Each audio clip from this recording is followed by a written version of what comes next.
Up arise in the canyon, that's where I long to be, with my three good companions, just my rifle, pony and me.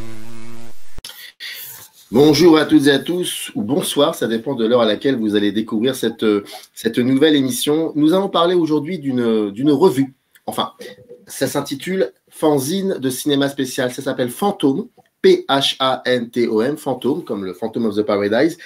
Et en fait, il y a quelques jours de cela, je reçois un mail d'un certain Nicolas Rioux, qui est à côté de moi, là, et donc qui me parle un peu de cette revue, de ce 10e numéro. Il est rédacteur en chef de cette revue, et il me dit, est-ce que ça te dirait de le lire? Moi, mon ADN, c'est la revue, je viens de là. Donc, il y a 22 ans de cela, nous avions créé, avec des amis à la fac, un fanzine, une revue qui s'appelait Querelle, et d'ailleurs qui existe encore aujourd'hui, mais par le biais d'une chaîne YouTube. Et donc, moi, ça me parle. Je dis oui, je reçois la revue, je prends du temps pour bien la parcourir, bien la lire, et voilà, le résultat, il est là, ce soir, enfin, on enregistre en soir, et c'est pour ça que je dis ce soir, et je suis très content qu'il y ait ce dialogue, et je pense que ça va être une conversation intéressante. Merci beaucoup, Nicolas, en tout cas, de ce mail, et surtout de la revue, et que tu sois là, ça me fait plaisir. Comment tu vas? Très bien, et toi? Merci pour l'invitation. Oui, si je t'ai écrit le mail, parce que j'ai pas fait tellement de promotion ou j'ai pas tellement communiqué sur le fanzine, mais c'est après avoir vu quelques vidéos sur le site de Microciné, j'avais vu l'interview d'Arnaud Vivian sur la critique. J'ai vu celle de Thierry Jousse, et j'ai toujours été très attaché à la critique de cinéma en elle-même, dans les revues et sur papier. Je suis même venu au cinéma presque par la critique avant de venir par les films. Donc, ça m'a toujours passionné. Donc, j'étais content de retrouver sur cette chaîne un dialogue avec des gens qui avaient fait des revues dont j'étais lecteur, et en tout cas qui a un amour et un intérêt pour les critiques de cinéma et pour le support papier. Alors, je m'étais promis de ne pas faire trop de digressions, mais je suis désolé. Première digression, avant qu'on parle de la revue. On va parler de la revue, ne t'inquiète pas. Mais première digression, là, je ne peux pas ne pas te poser cette question. C'était quoi les critiques de cinéma que tu lisais? Comme beaucoup de jeunes gens des années 80, il y a eu Starfix pour moi qui était la revue la plus importante, que j'ai vraiment adoré, enfin qui a vraiment été ma lucarne sur le cinéma. Il y avait Mad Movies, l'écran fantastique, mais en tout cas vraiment Starfix pour moi c'était un rapport très fort au cinéma, mais vraiment à l'écriture. Enfin, pour moi, c'était avant d'être des films défendus, où parfois on dit Starfix, et je sais pas, James Cameron, ces gens-là. Enfin, pour moi, c'était d'abord de l'écrire, c'était d'abord des critiques, des personnalités fortes. Et c'est ça qui me plaisait, c'est ça qui me plaît encore aujourd'hui dans cette revue. C'est moins les films finalement qui ont été défendus que l'esprit, que le fait de fabriquer un magazine, ce que je trouvais à l'époque absolument fascinant. Enfin, pour moi, c'était le métier rêvé.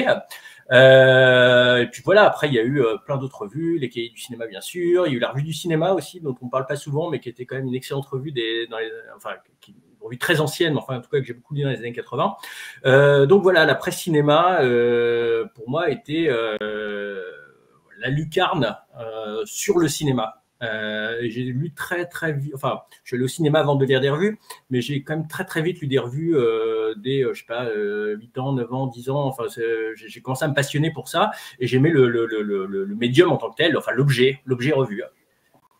Et à partir de quand tu as voulu te lancer aussi dans cette histoire, c'est-à-dire réunir des gens et qu'il y ait donc un groupe, une rédaction, et tout simplement d'aller voir des films et d'en parler avec ce groupe, et qu'il y ait une espèce qui est ce qu'on appelle le fameux mot politique éditoriale, et que tout le monde rêve d'avoir la politique éditoriale ou la ligne conductrice. C'est à partir de quand que c'est arrivé ça chez toi?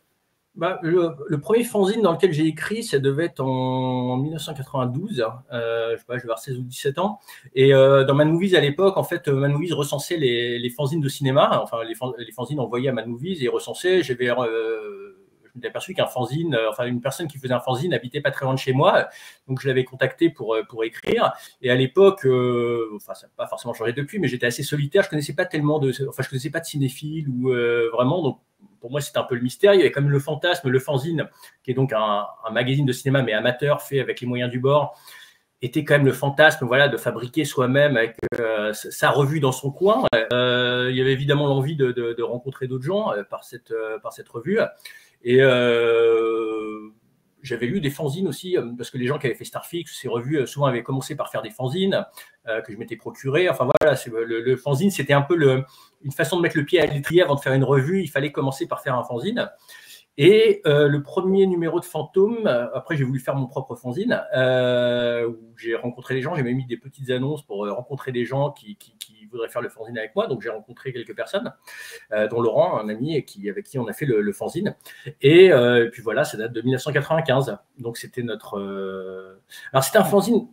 Il y a beaucoup de fanzines dont certains existent encore, dont je suis très admiratif de ces gens. Il y a Médusa, enfin des gens, ça fait 30 ans parfois, qui font le même fanzine, qui sont très connotés, très axés sur le cinéma fantastique, ou ce genre de choses. Moi, j'adorais ça, le cinéma fantastique d'horreur. Enfin, j'aime toujours ça, mais on n'avait pas vraiment... On voulait un peu faire la revue de cinéma de nos rêves. Et bon, c'était sans doute un défaut.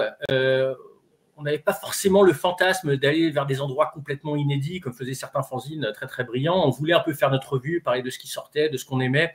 Et on n'avait pas une volonté d'originalité énorme. On voulait faire partie de la presse cinéma. Et donc, on parlait un peu de tout ce qui nous passait par la tête, mais aussi bien des sorties présentes que passées. Mais il n'y avait pas de thématique précise à ce fanzine, contrairement à beaucoup de fanzines d'époque, essentiellement donc fantastique ou le bis ou le genre, qui était vraiment entièrement dédié à ça. Nous, ça n'a jamais été notre intérêt de ne faire que ça, en tout cas.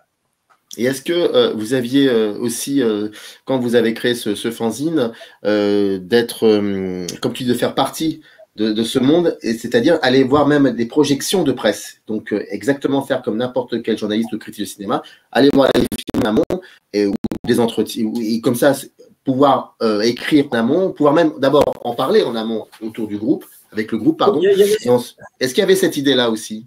Il y avait ce fantasme, mais je ne sais pas, après ça paraît lointain, c'était vraiment une autre époque, c'était avant Internet, c'était avant tout ça, je ne sais pas, les projections de presse, ça me paraissait inaccessible, enfin, j'habitais pas Paris, d'accord. Ça existait puisque les journalistes recensaient les titres, les films avant qu'ils ne sortent, mais pas vraiment. Ça a commencé par...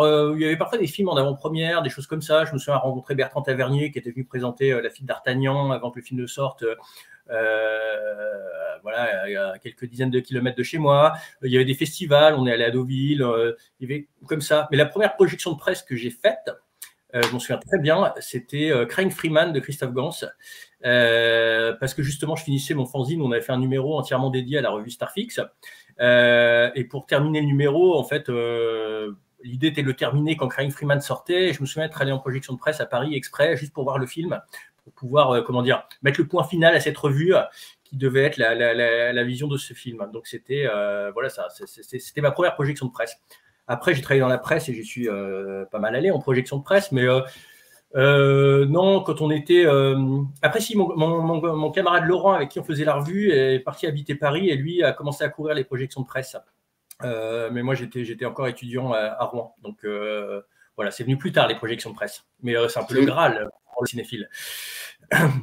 Je comprends très très bien de quoi tu parles. Quand on avait créé cette revue avec les potes à Nanterre en 97, je crois, 97, 98, Querelle, on avait les projections de presse parce que j'avais fait un stage chez Télérama, donc je découvrais ce truc qui s'appelait projection de presse et qui était phénoménal, vraiment phénoménal parce que ça nous permettait surtout de pouvoir en parler bien en amont et de prendre le temps d'écrire le papier, parfois même de revoir le film, ça c'était extraordinaire. Mais là, on était vraiment dans des conditions qu'on avait envie, qu'on avait besoin, c'est-à-dire d'avoir le temps.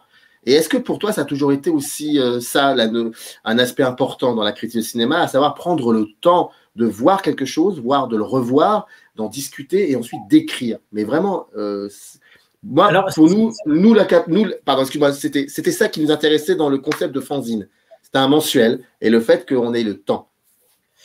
Alors, j'y suis plus sensible maintenant que je n'étais sans doute à l'époque, parce qu'à l'époque, pour moi, il y a toujours eu quand même, enfin en tout cas dans mon imaginaire, l'idée quand même de la critique un peu, où il y a peu de temps justement, même les mensuels de cinéma à l'époque, on voyait le film, enfin où les journalistes voyaient le film, ils écrivaient un peu dans la foulée.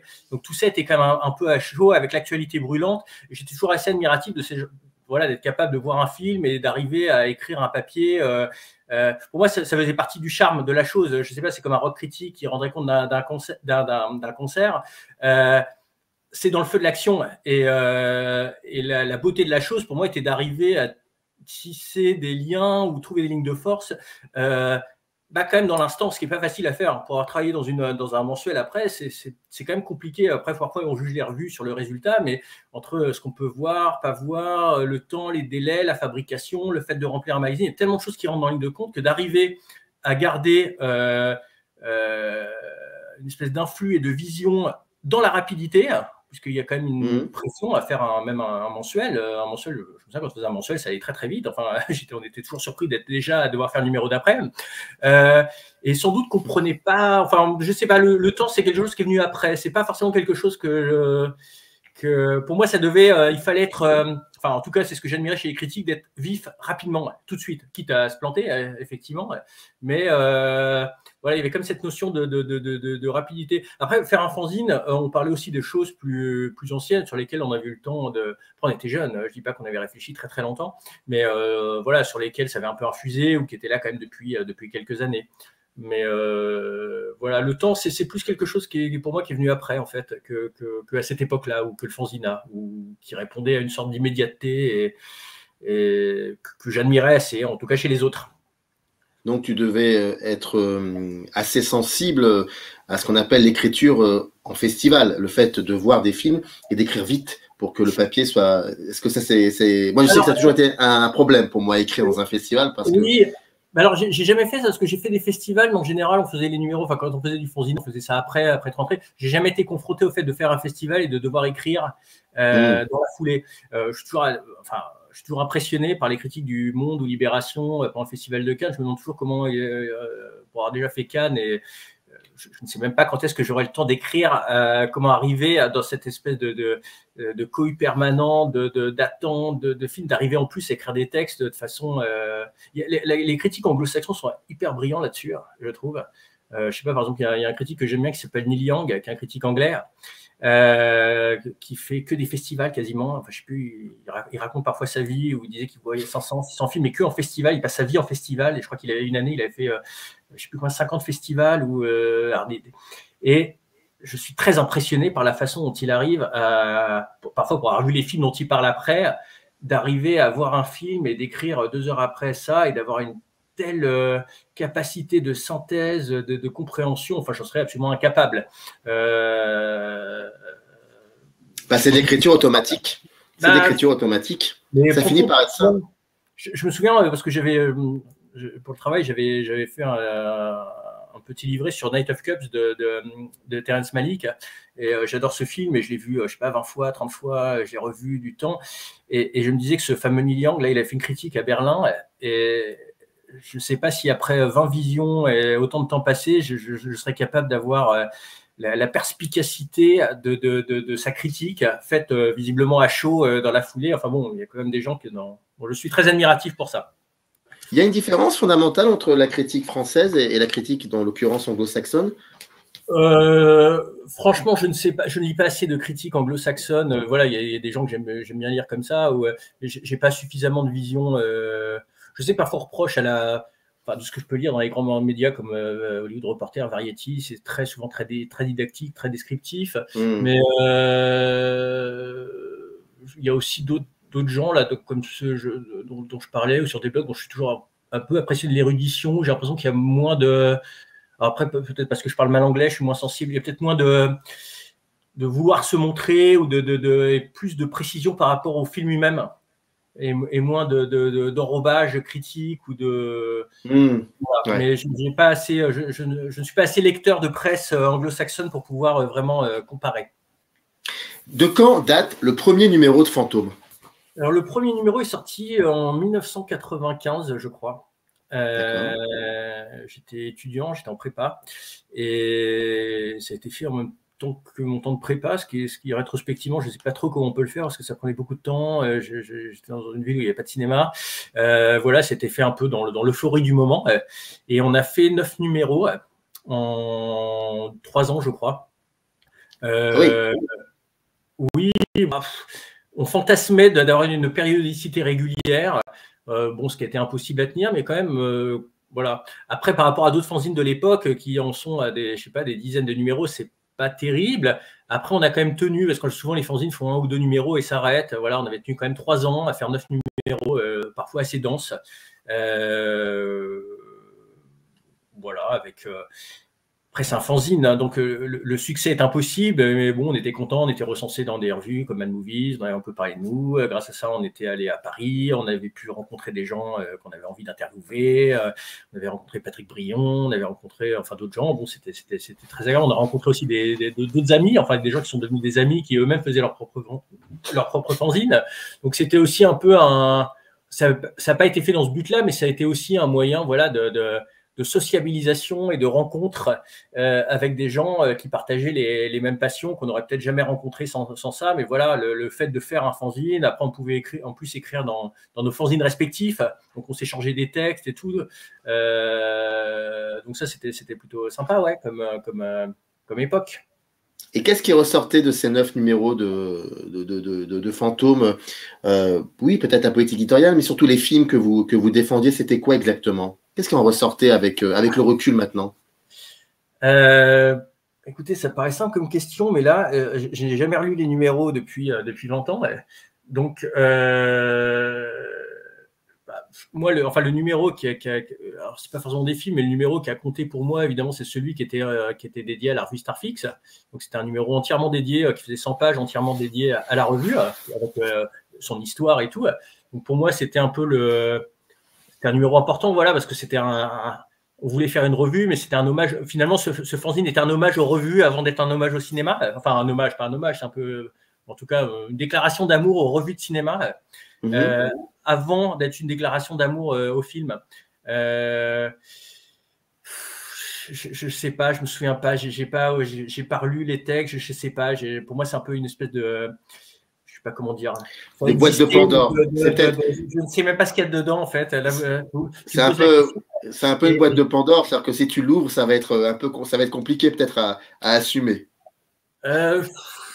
Oui, je sais pas. Après les textes, je sais pas. J'ai plus souvenir finalement de l'effervescence à le faire, des rencontres avec les gens, des festivals qu'on a pu faire ou des gens qu'on a pu rencontrer, que véritablement. Après, on n'était pas des théoriciens de cinéma. Enfin, je veux dire, on n'était pas. À l'époque, il y avait dans les fanzines que je disais, il y avait au hasard Balthazar, il y avait des revues vraiment radicales avec des gens qui ont écrit au Cahier du cinéma, qui étaient très sur la théorie du cinéma et tout. Nous, c'était pas vraiment notre. Vous n'étiez pas dans ce trip-là, en tout cas. On essayait de faire, de pas simplement faire de l'information et tout, mais on avait quand même un bagage théorique quasi nul en matière de critique de cinéma. Donc, je peux pas dire qu'on ait défendu des causes ou des choses vraiment. Voilà, ça restait un petit objet modeste fait avec passion mais voilà, je le redis. Enfin, pour moi, en tout cas, je ne sais pas mes camarades ce qu'ils en pensaient, mais il y avait quand même l'idée vraiment de fabriquer une revue de cinéma. C'était quand même ça Alors, je sais que c'est peut-être pas la bonne chose parce qu'on fait une revue avant tout pour parler des films, mais comme on était dans la période où nous, on avait vécu les revues, enfin, on avait vécu le cinéma à travers les revues. En tout cas, pour moi, voilà, la revue était presque première par rapport au cinéma.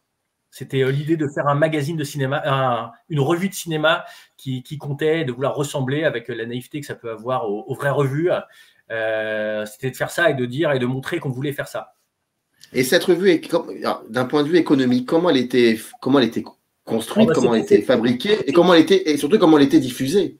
Alors, le principe du fanzina auquel on peut déroger, mais enfin, était de faire avec les moyens du bord. Donc, tout était fait à la main, maquetté sur Word, collé avec je découpais les magazines de cinéma pour coller les photos, pour préparer les pages, pour qu'on puisse après les passer à la photocopieuse. Les 2 tiers des numéros ont été faits avec la photocopieuse du travail de ma mère, où on allait photocopier. C'était horrible, ça prenait la journée. Enfin bon, des photocopieuses, ça n'a pas beaucoup changé. Les bourrages papier. J'ai connu. Voilà, on envoie des cosmonautes dans l'espace, mais la machine qui ne fait pas de bourrage papier est quand même encore à fabriquer. Donc voilà, c'était quand même assez laborieux. Je crois d'ailleurs que le dernier ou les 2 derniers numéros, je les ai fait imprimer parce que voilà, enfin, il n'y avait pas d'économie. C'était fait. Enfin, je pense que c'était fait à perte malgré tout parce que ça nous rapportait quand même pas grand-chose et on avait quand même un peu de frais autour. Et c'était diffusé dans les librairies. Enfin, c'était par correspondance. Et dans les librairies à Paris, où on venait à Paris pour déposer les fanzines dans les librairies. Et par correspondance, grâce à la mention du fanzine dans Mad Movie, ça suffisait à ce qu'il y ait comme. Il y a des gens, j'étais toujours étonné, mais voilà, il y avait quand même un vivier d'une vingtaine ou une trentaine de personnes qui commandaient à chaque fois qu'un numéro sortait.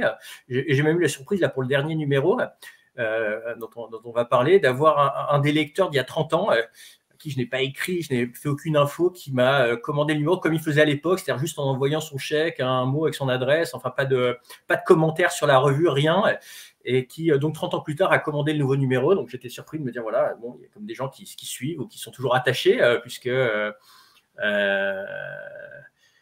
c'est génial ça.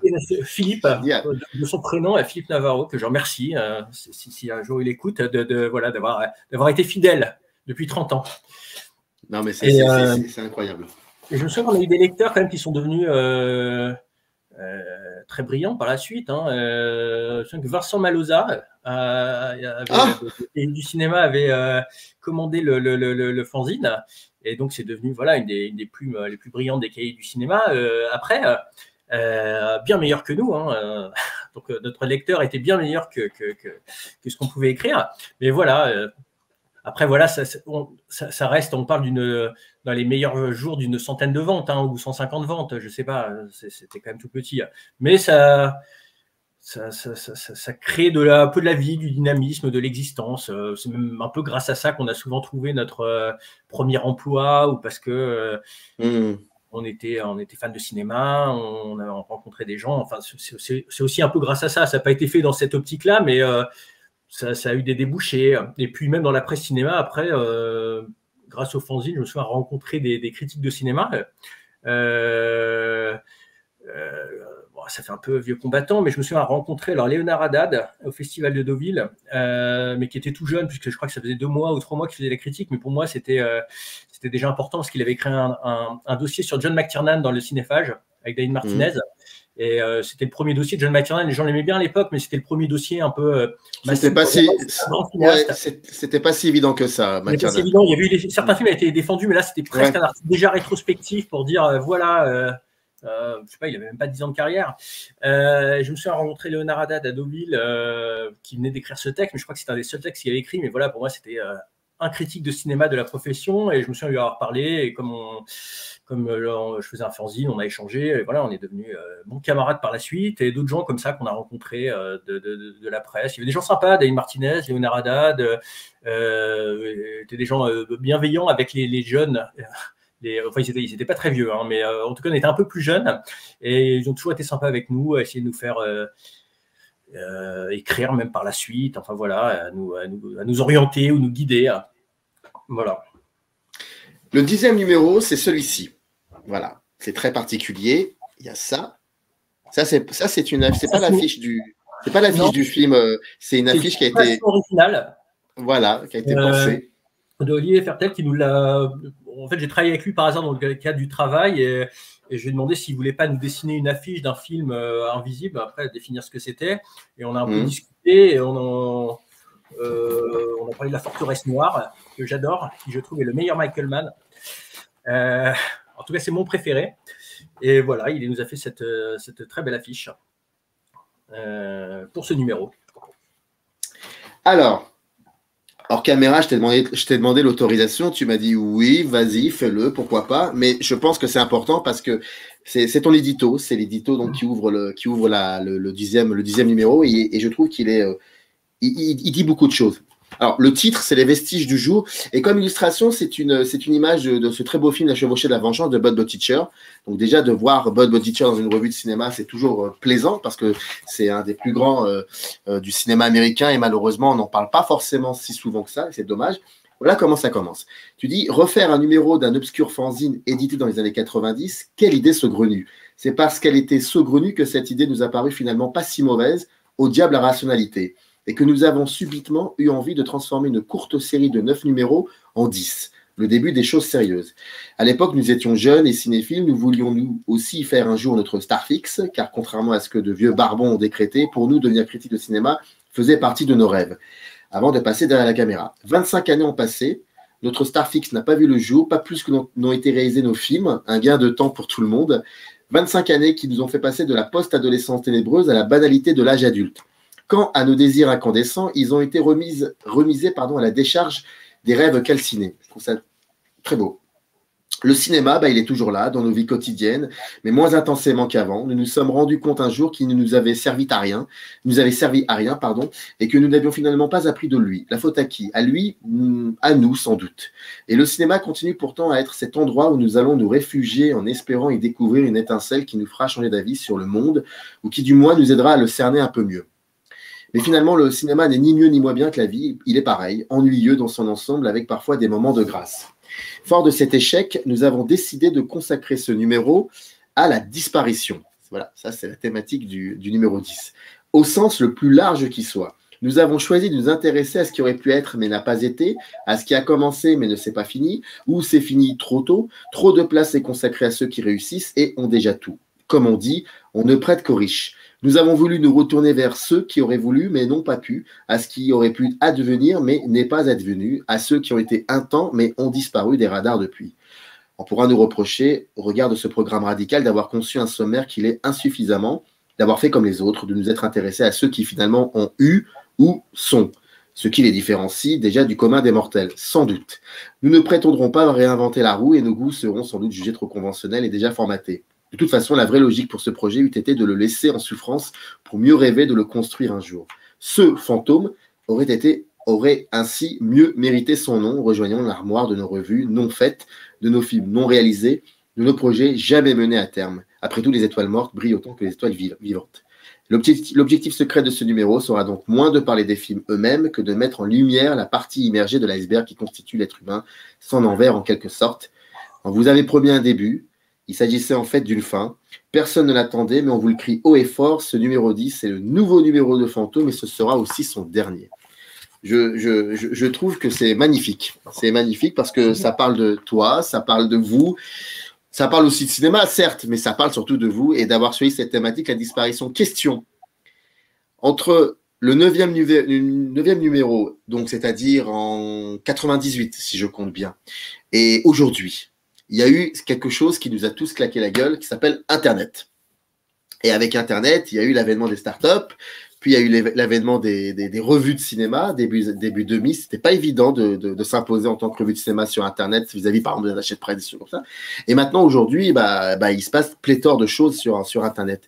Est-ce que, et ça, je te dis ça en connaissance de cause parce que c'est ce que j'ai vécu avec 2-3 camarades de Querelle, et c'est pour ça qu'on avait créé cette chaîne YouTube Querelle, et d'ailleurs qui existe encore.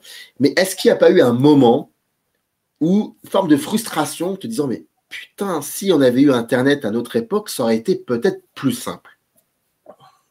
Et cette question-là, pourquoi je te la pose? Parce que ton édito, parce que le 10e numéro, parce qu'en fait, tu décides de faire un nouveau numéro, mais en respectant l'idée originelle de la revue, c'est une presse, c'est du papier, c'est une revue de papier, c'est de la presse écrite. C'est pour ça que je te pose cette question. Alors j'aime beaucoup Internet, la critique sur Internet, j'en lis énormément et j'en ai toujours lu. Après, à titre personnel, j'ai jamais eu de frustration d'être arrivé au mauvais moment. Au contraire, pour moi, le bon moment était celui de la presse papier. En tout cas, par rapport à ce que je voulais faire, hein, je ne veux pas tirer de grandes théories sur ce qu'il faudrait faire ou pas faire. L'époque est formidable aussi. Et, voilà. Mais pour moi, ce qui m'intéressait, c'était le papier, parce que ce que j'aime dans les revues, c'est la géographie. Hein. C'est le fait de pouvoir, d'une page par rapport à l'autre, de faire se confronter des images déjà dans les mains, de pouvoir lire un texte qu'on a envie de lire sur un sujet qu'on aime et de découvrir 4 pages plus loin un texte sur un sujet qu'on ne connaissait pas et que soudainement on a envie de découvrir. J'ai pas l'impression qu'Internet ait cette souplesse finalement.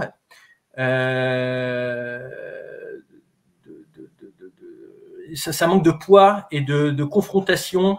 J'aime voir les images, les choses les unes à côté des autres et pouvoir faire des ponts déjà comme ça entre mes mains. Ensuite, l'époque est formidable pour le cinéma parce qu'on a accès quand même à beaucoup de choses. Enfin, les années 90 par rapport aux générations d'avant, c'était déjà une énorme progression. On n'avait pas accès à autant de choses. Après, aujourd'hui, moi, je serais presque écrasé à l'idée de commencer quelque chose. J'ai l'impression que tout le monde parle, tout le monde dit des choses, tout le monde. C'est tellement dur d'arriver à émerger là-dedans. Je crois que j'ai jamais lu. Enfin, je pense qu'il n'y a jamais eu autant de critiques disponibles. Après, on peut discuter si elles sont bonnes ou mauvaises, mais il y en a partout. Je pense qu'il y a 20 ans ou 30 ans, c'était quand même plus facile d'émerger parce que il n'y avait pas comme ça cette surreprésentation. Alors, c'était peut-être plus difficile d'y accéder, mais aujourd'hui, bon, après, c'est un discours un peu de vieux con, hein, excusez-moi, c'est mon âge peut-être, mais pour moi, il y en a presque trop, je ne sais plus où chercher, et je vois des gens brillants absolument dans plein d'endroits. Enfin, je serais jaloux de me dire, avec tous ces gens partout qui écrivent très bien, que dire donc, j'ai aimé le rituel d'aller chez le marchand de journaux tous les mois. Je ne voulais pas m'abonner aux revues parce que quand on s'abonne, ça arrive toujours en retard. Donc c'était tellement frustrant de voir que c'était en kiosque et pas chez soi que j'ai rapidement, enfin les quelques fois que je me suis abonné, j'ai rapidement abandonné. Je préfère, parce que la moitié du plaisir était déjà dans le fait d'aller au kiosque et qu'on nous dit revenez demain, il arrivera demain. Donc c'était ça que j'aimais en fait. Voilà, après, Internet offre une souplesse, des moyens de faire peut-être de meilleures choses plus facilement, mais j'ai pas eu cette frustration-là. En plus, j'ai eu la chance de travailler dans un magazine de cinéma, un professionnel, où j'ai pu être un peu réaliser mon rêve de travailler dans une presse de cinéma, et je trouve ça super, faire un journal. Enfin, voilà, il y a des moments un peu exaltants quand à la fin du mois le magazine arrive, fabriqué, qu'on le découvre. C'est un peu grisant. Enfin, le fait, vous parliez du temps tout à l'heure, mais en fait, entre le moment où on doit le fabriquer, le moment où il se passe un mois quand même. Bon, c'est peu. Internet, c'est trop rapide pour moi. Enfin, il m'est arrivé d'écrire des choses sur Internet où voilà, c'est écrit, c'est mis en ligne. Le plaisir de la découverte du texte que vous avez écrit, mis en page un mois plus tard, pour moi, il n'a pas de prix. Après, ça ne rend pas les articles meilleurs pour autant, hein, qu'on soit bien clair.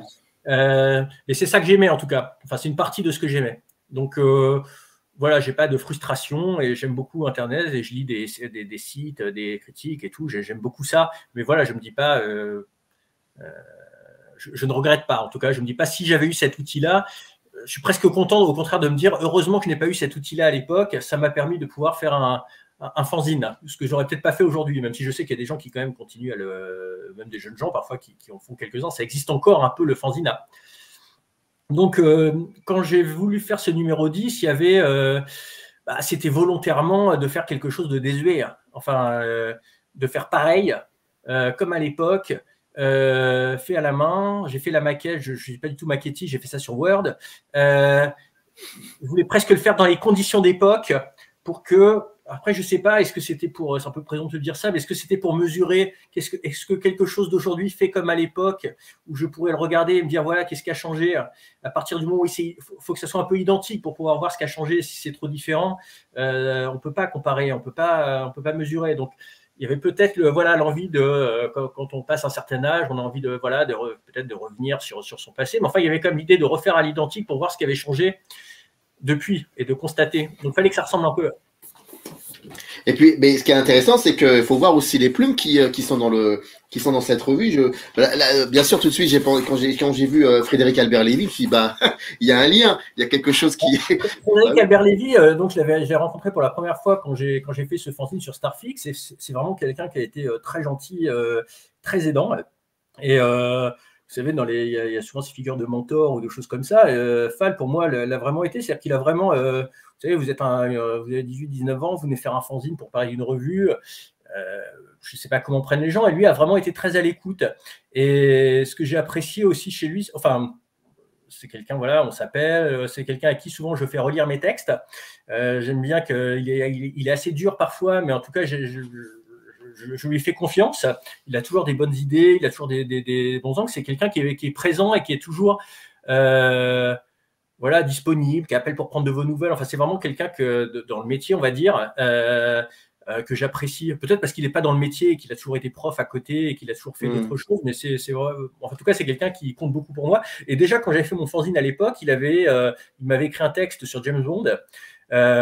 Bon, c'est quand même sympa, voilà, quand vous faites un fanzine tiré à 100 exemplaires, vous allez voir un peu une de vos idoles critiques et vous dit, bah, écoutez, voilà, je te donne un texte. Il n'a pas besoin de faire ça, enfin, il n'avait pas besoin de faire ça, mais j'ai toujours trouvé ça très, très gentil, amical de sa part et voilà, ça fonctionne aussi par les actes. Qu'un critique de cinéma, qu'un de vos critiques préférés vous dise, voilà, je te fais un texte pour ton fanzine, bon, bah, c'est un super cadeau, ouais. Donc Frédéric Albert Lévy voilà, a fait un texte sur la disparition de la lumière à l'écran. On avait discuté de quel sujet on pouvait parler, parce que j'ai dit, voilà, vraiment, je voulais que ce soit sur la disparition. Mais après, c'était assez libre. J'avais cette thématique-là, mais la disparition, ça pouvait être vraiment un peu dans le sens où les gens voulaient l'entendre. Donc, on a un peu échangé, et effectivement, il a eu cette idée de dire... sur le film Wait Until Dark, de parler de la disparition de la lumière et du fantasme du spectateur à vouloir ne plus rien voir sur l'écran, puisque c'est l'histoire, en fait, c'est une sorte de thriller. Le personnage principal est une jeune femme aveugle. Voilà, donc il y a quelques personnes, effectivement, qui m'ont gentiment confié des textes. Merci à eux. Mais comment ça s'est, c'est ça, comment ça s'est orchestré le travail rédactionnel par rapport à ce 10e numéro, c'est-à-dire est-ce que tu avais toi en tête des axes et que donc tu es allé voir certaines personnes, ou comment ça s'est organisé, petit 1, et puis petit 2, ce qui est incroyable dans cette alors il y a plein de choses, il y a une iconographie très intéressante, c'est-à-dire que les images sont un élément de mise en scène aussi avec le texte. Ce ne sont pas des illustrations. Et je trouve les images dialoguent avec les textes. Il y a aussi, et ça c'est fascinant, en fait c'est une revue dans laquelle vous utilisez, c'est un truc basique ce que je vais te dire, mais c'est tellement peu évident aujourd'hui, vous utilisez la littérature pour questionner le cinéma. Donc ça donne des textes qui sont pas dans l'esprit Gonzo, mais pratiquement. C'est des textes extrêmement libres, parfois un peu, je pense notamment à un texte incroyable. Oui, c'est Appendice pour en finir avec le cinéma par Alexis Trosset. C'est autre chose, quoi. Mais c'est bien. Moi, je demande que ça, quoi, de comment parler de ce genre de choses. Et puis, vous parlez des films X, mais différemment. Vous arrivez à trouver des gens. Mais vous parlez d'un film américain que je ne connaissais pas. Exactement. En plus, c'est drôle parce que, enfin, c'est drôle. L'actualité, malheureusement, a fait que nous avons perdu un grand comédien Dan Stockwell, et donc ça parle de ça aussi. Enfin, vous retrouvez des gens, je trouve ça assez incroyable. Il y a Friends and Enemies, et c'est surtout ça. Moi, ce qui m'a surtout beaucoup plus accaparé, c'est beaucoup plus apprécié. Je veux dire, c'est ça, c'est cette manière que vous avez de questionner le cinéma en utilisant peut-être des aspects bâtards de la littérature, et ça donne des choses incroyables. Et donc, l'idée, je ne sais pas si c'était comme ça dans les 9 précédents numéros, c'était un peu comme ça, mais en tout cas, je trouve que là, pour le coup, c'est réellement un fanzine de cinéma spectral. Il y a quelque chose d'assez intemporel, d'assez glissant qui est assez particulier. Voilà, je pense beaucoup de choses dans mais oui, voilà, alors je vais essayer d'y répondre. Alors, ça s'est fait longuement et pas longuement. Le texte, en fait, ça a pris entre 10 ans et 1 mois. Le texte le plus ancien, parce qu'en fait, le texte le plus ancien, il date d'il y a 10 ans. C'est l'interview du chef opérateur de Story of Johanna, Joao Rodriguez, qui est la seule interview qu'il ait jamais donnée, qui en fait avait été faite pour une revue qui n'a jamais publié cet entretien. Et le temps passant, il m'est arrivé d'avoir fait des entretiens ou d'avoir des choses qui n'avaient pas été publiées, dont cette interview, et ça m'embêtait un peu vis-à-vis de la personne, vis-à-vis je me disais que c'était quand même intéressant. Et je ne sais pas si c'est à cause des confinements ou soudainement, je me suis dit, bon, c'est le moment, j'avais ça en tête depuis longtemps, mais refaisons un fanzine. Et donc, à partir du moment où j'ai voulu faire, ça a été très vite, enfin, en 2 mois, il a été fait. Il y avait quand même des textes qui avaient déjà été écrits avant, qui existaient ou qui n'avaient pas été publiés pour certains. Il y a d'autres choses qui ont été faites cette année. Enfin, l'interview avec le réalisateur de Friends and Enemies, elle a été faite. C'est la dernière chose qui a été faite pour ce numéro, au mois de mai dernier. Voilà. Après, j'avais vraiment l'idée de la disparition parce que je trouve que dans le cinéma, où il y a quand même une fascination, enfin, dans le cinéma ou dans la vie, une fascination pour les gens qui réussissent, qui ont déjà beaucoup de choses dont on parle, qui m'ennuie de plus en plus avec le temps. Donc, je ne sais pas, est-ce que j'en ai trop lu, je sais pas, je supporte de moins en moins les grands auteurs ou les grands cinéastes, ou je sais pas, ça m'agace presque, même des gens que j'ai aimés, ça m'agace presque a priori.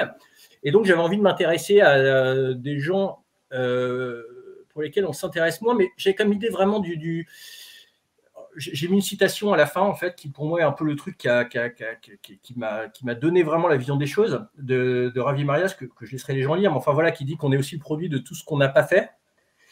Et c'est ça qui m'intéressait, c'est-à-dire c'est le non fait ou le non réussi. Donc j'ai rapidement l'idée de faire un film sur les films, sur l'invisible, mais pas l'invisible, pas forcément les films pas faits, où il y a des bouquins sur les fameux films de grands cinéastes non tournés, ou les films inachevés. C'était pas vraiment ça qui m'intéressait, c'était d'essayer de trouver un panorama de sujets, en tout cas, qui essaierait d'explorer cette idée de l'invisible, ou de ce qui n'a pas été fait, ou de ce qui n'a pas été réussi. Alors ça va aussi bien sur des films mutilés, qui est un peu, on va dire, le marronnier du cinéma invisible, avec il y a un article sur le 13e guerrier, enfin une reproduction d'une scène coupée du 13e guerrier avec une photo, donc je suis très content de la photo parce qu'elle n'a jamais été publiée ailleurs, du tournage, mais ça va aussi avec ce dont on parlait tout à l'heure, le texte de Frédéric Lévy sur le noir au cinéma, l'article dont on parlait là sur le porno, avec Alexis Trousset, qui est un ami, on est très fan de cette comédienne, Adeline Lafouine, qui nous fascine, et en même temps, on ne comprend pas du tout. Et je ne sais pas si ça nous intéresse. On a eu beaucoup de discussions sur le sujet, presque cinéfique, mais on trouvait presque, enfin, je ne sais pas, c'est des objets presque de non-cinéma, donc, qui nous questionnaient un peu sur l'image qui fait quoi. Donc, bon, voilà, c'était un peu notre... Il y a une interview de Tony Crowley, qui est un journaliste anglais implanté en France depuis longtemps, qui écrivait aussi déjà dans Starfix à l'époque, qui fait un site sur les castings qui n'ont pas eu lieu. Donc, il recense obsessionnellement tous les acteurs qui auraient pu faire des rôles. Donc, pour nous, c'était parfait. C'était un peu ça, c'est-à-dire, on peut imaginer une histoire du cinéma alternatif qui serait absolument gigantesque et pléthorique de si chaque film avait donné lieu à un autre film, à un acteur. Voilà. Et il y a des photos. Et il y a des photos avec preuve à l'appui. Avec preuve à l'appui. Il y a... Donc, on n'a pas cherché à ce que les films, j'ai pas cherché à ce que les films soient forcément importants. Enfin, pour moi, c'est important. Il était primordial que ce ne soit pas des films essentiels forcément. Je voulais pas que ce soit non plus des films obscurs. C'est pas un fanzine de filmographie d'un cinéaste dont on n'aurait pas du tout entendu parler. Je voulais pas que ce soit obscur dans ce sens-là. Je voulais que ce soit obscur par d'autres biais, enfin par plein de biais différents. Il y a un article d'Héloïse Roca sur Brie Larson qui dans Dungeon joue un personnage qui est là pendant tout le film mais qui n'a pas de dialogue. Donc ça nous intéressait beaucoup d'imaginer qui était ce personnage qui est là tout le temps mais qui n'est pas le premier rôle du film, qui est un rôle secondaire mais on ne voit qu'elle. Voilà, c'était d'approcher ça. Il y a sur The Two Jacks, le film de Jack Nicholson, c'était un peu comme l'idée un peu directrice. Je pensais, j'aime bien cet auteur français qui s'appelle Pierre Bayard, qui s'amuse à déstructurer les livres et qui, par exemple, sur le livre d'Agatha Christie, Le meurtre de Roger Ackroyd, a écrit un livre entier pour expliquer que Agatha Christie s'est trompée et que c'est pas le bon meurtrier. Même à savoir si elle nous a menti sciemment ou si c'est vraiment par incompétence qu'elle aurait désigné le mauvais. Donc voilà, c'était un peu dans cet esprit-là, c'est-à-dire de chercher un mystère dans le film dont même les auteurs ne seraient pas au courant et de prendre le film comme une sorte d'objet qui serait absolument dépossédé de tous les gens qui l'ont fait, qui existerait comme un sorte de territoire à défricher totalement par le spectateur, comme si le spectateur était de façon absolue et presque absurde la seule personne qui puisse, ce qui est un peu le cas dans la vie en général, mais enfin voilà, là c'était poussé un petit peu à la limite cette idée-là. Quant au film américain Friends and Enemies, c'est un très beau film, effectivement, qui est invisible. Là, pour le coup, il y avait l'idée de parler de tous ces films qui disparaissent. Parce qu'on aurait pu faire un dossier, enfin, on aurait pu faire des choses beaucoup plus complètes, mais les films disparaissent. C'est-à-dire que même à notre époque, même avec les différents supports, si un film n'a pas été édité à un moment donné en DVD ou quoi que ce soit, le film est invisible. Et donc, c'était un très beau film. C'est un peu encore une façon de rendre hommage à une revue qui s'appelle Cinéphage, parce que la première fois que j'ai entendu parler de ce film, c'était dans cette revue. Donc, c'est à la fois une façon de parler du film et de remercier, de se dire que parfois, les revues de cinéma sont l'endroit où les films continuaient à exister et le seul endroit, puisque le papier, ça reste. Donc, on peut trouver des traces de ces films, mais les films, on ne peut plus les voir. Donc voilà, c'est un très beau film qui j'espère. C'est ce que disait Godard quand il lisait certains critiques à la fin des années 40. Il disait il y avait des films, on avait l'impression de les avoir vus finalement, parce qu'on lisait les papiers, on lisait des papiers sur ces films-là, et parfois réellement on ne les voyait pas parce que c'était difficile, mais on avait l'impression de les avoir vus et qu'ils existaient. Ça me rappelle ça, ce que tu dis, cette connexion avec. Mais d'ailleurs, on parle d'Internet, je ne sais plus à qui j'en parlais, c'est des choses qui ont beaucoup changé aujourd'hui. Il y a la culture du spoil, où les gens veulent pas maintenant, dès qu'il y a un article, on doit prévenir qu'il y a des spoils. Il y a 30 ans, c'était complètement différent. Je me souviens, quand on était petit, on lisait les magazines, on lisait les novélisations, on voulait tout savoir des films avant même de les avoir vus. Et parfois, on allait voir des films, enfin, quand on parlait des grands divertissements américains, des choses comme ça, parfois, on savait tous ces films, on savait les retournements, on savait comment ça se terminait, on avait écouté les choses. Ça n'entravait pas le plaisir. Après, je pense que ce qui a changé, c'est qu'à l'époque, voilà, il n'y avait pas d'informations, donc la moindre information était prise comme une pépite. Aujourd'hui, il y a tellement d'informations que ce dont on a envie, c'est se préserver de ça. Donc, c'est ce qui a changé. Et effectivement, les films. Après, j'aime l'idée des films qu'on n'a pas vus, ou des films qu'on ne peut pas voir, ou des films qui comme si c'était un peu une matière vivante, comme si les choses n'étaient pas, comme si, voilà, il n'est pas acté que les films sont là. Il suffit, expérience fascinante, de prendre cette fameuse anthologie de la revue du cinéma qui chaque année éditait jusqu'à la fin des années 80, une chronique de tous les films sortis. C'est effrayant le nombre de films disparus dont on n'a jamais entendu parler, certains ayant même parfois eu un certain succès à l'époque de leur sortie. Donc c'est un peu une sorte de matière vivante. Donc, voilà, c'était une façon d'essayer de mettre en lumière. L'idée quand même était que chaque film était un peu représentatif d'un continent. Voilà, Friends and Enemies, c'est aussi le continent de tous ces films oubliés et impossibles à voir. Après, c'était important de prendre un film des années 90, qui est un film un peu concomitant à Fantôme. Et puis bon, c'est un peu plus marquant dans le sens où les supports vidéo existaient déjà à l'époque. Donc, c'est d'autant moins explicable la disparition des films à une époque où on peut quand même trouver beaucoup de choses. Enfin, beaucoup plus que dans les années, qu'avant les années 80. Aujourd'hui, si on veut lire cette revue, qu'est-ce qu'on fait? Comment on peut se l'approprier? Comment on peut la récupérer, cette revue? Écoutez, il y a le site Metaluna, qui est une fameuse librairie parisienne, mais qui fait de la vente par correspondance. Donc, le fanzine est répertorié. Donc, j'encourage les gens. Il n'y a que là, en fait, qu'on peut l'avoir pour l'instant. Je ne désespère pas d'aller même dans d'autres librairies, mais pour l'instant, voilà, c'est le seul canal de diffusion. Et Metaluna, avant, qui s'appelait Movies 2000, enfin, qui est le Movies International, était un peu le haut temple du fanzina dans les années 90. Bruno Terrier, qui s'occupe de la boutique et faisait lui-même un fanzine dans les années 80. Donc voilà, il est au bon endroit, il est dans le bon temple, le temple du fanzina, et c'est le seul endroit où on peut le trouver.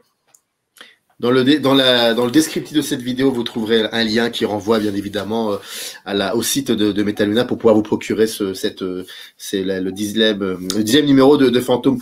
On va se quitter. Juste une petite et dernière question, même si dans l'édito tu le dis, il n'y aura pas de numéro 11. Non, bien sûr que non, c'est terminé. Fini. En tout cas, je ne dis pas que je n'écrirai pas ailleurs d'autres choses, mais voilà.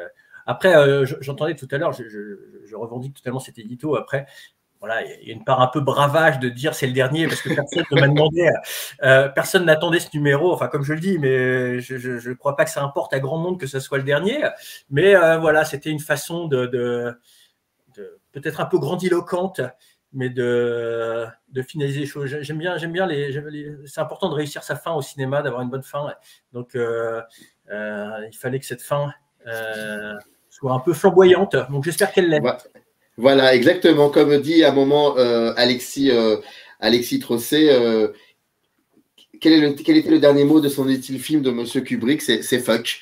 Comme chez Ford, d'ailleurs, dans Frontières chinoises. Dans Frontières chinoises, tout à fait. c'est autre chose. Ça, c'est autre chose. Voilà, merci. C'était vraiment un. On parlait de Bud Botiker tout à l'heure, mais effectivement, il y en a exactement, oui. Le formidable dernier film de Bud Botiker, un film avec Audie Murphy qui est tout un. Enfin, je veux dire, on peut faire une thèse sur Audie Murphy. C'est tellement impressionnant, Audie Murphy. Et donc, il y avait pas mal de choses à dire aussi. Oui, mais c'est juste là. Avec, voilà, c'est A Time for Dying. Et je ne sais pas si on peut voir, mais en tout cas, voilà, c'est à peu près ça. Enfin bref, il y a beaucoup de choses. Je vous invite à aller directement à la librairie Metaluna et puis à vous procurer ce 10e numéro. Merci beaucoup, Nicolas Rioux. C'était vraiment un plaisir. Et puis j'espère qu'on aura l'occasion de. Mais c'est tout à fait logique, tout à fait normal. Et j'espère avoir l'occasion de renouer le dialogue ici ou ailleurs. Voilà, comme on dit. Bah, bonne continuation. Vous aussi, toi aussi. Générique. Au revoir. In the canyon, that's where I long to be, with my 3 good companions, just my rifle, pony and me.